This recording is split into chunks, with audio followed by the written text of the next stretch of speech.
சொல் அறிவோம். இன்று வரலாற்றின் நாள். நவம்பர் 27 2024. நடந்தவைகள் மற்றும் சிறப்புகள். இன்று நவம்பர் 27 2008.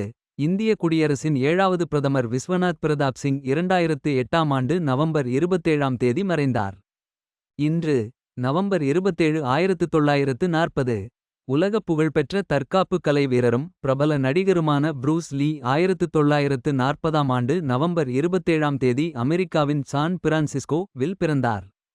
இன்று நவம்பர் 27 1986. இந்திய கிரிக்கெட் வீரர் சுரேஷ் ரெய்னா 1986ஆம் ஆண்டு நவம்பர் 27ஆம் தேதி பிறந்தார். மேலும் இது போன்ற பயனுள்ள தகவல்களுக்கு இந்த சேனலை பின்தொடரவும்.